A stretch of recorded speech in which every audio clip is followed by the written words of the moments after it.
Hello everyone, my name is Josephine Aquino, just call me for short Samantha, and I am 22 years old from the Spanish Laguna. I can give a best like hosting the show for our people can see the good performance and watch it. Ito ang pinakamalaking artista sa bansa na mas kilalang kilala sa buong mundo na nagmula pa sa bansang Netherlands noong 1999. Kaya ito'y pumatok at kumalag sa buong mundo. Walang iba kundi ang Big Brother na mas kilala dito sa Pilipinas.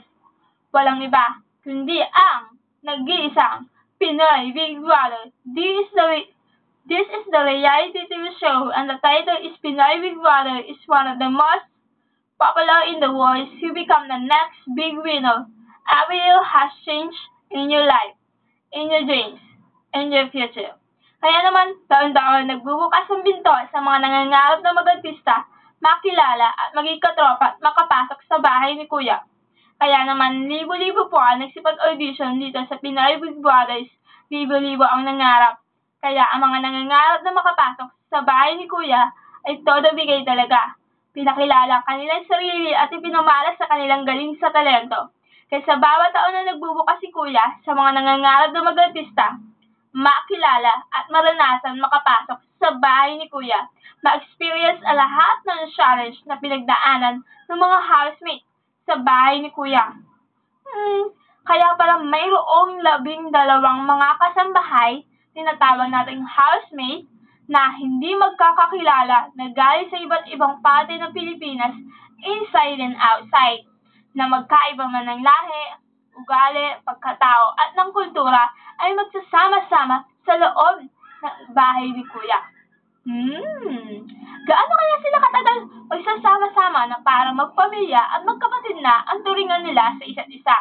Kaya, siguro, masasabi ko, siguro sa loob ng 100 araw, 3 months and a half days.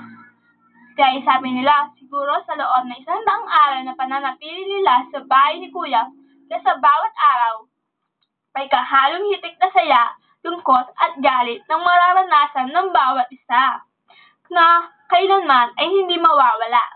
Dahil kasama ito sa isang reality TV show.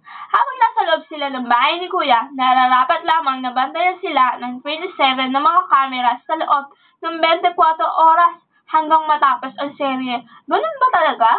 Ay, oo nga pala, no? Dahil kinakailangan nilang pakitunguhan ang isa't isa ng mabuti at sumunod sa mga alituntunin ng bahay ni Kuya upang maiwasan at mapalayas ka sa loob ng bahay ni Kuya. Kaya kada taon, nagkakaroon ng panibagong hahangaan, iniidolo, tinutularan at minamahal ng buong bayan. Kaya sa bawat audition, bawat araw, humaharap sa kanilang performance at gawain sa loob ng bahay ni Kuya. Alam mo ba kung paano binabago ng Pinoy Big Brother ang buhay ng tao? The Big Star is a good performance you will like power. Kung paano kadali pumasok sa artista search na para bang nakapasok sila sa bahay ni Kuya, na para bang nakapasok sila sa butas ng karayon. Sino kaya sa kanilang papalarin? Kaya, ano pang hinihintay ninyo? Kaya kada taon, may buhay na may magbabago. May buhay na magbabago, may pangarap na matutupad. May pangalan na magniningning sa kalangitan. Sino ba ang karapat-dapat na makapasok sa bahay ni Kuya?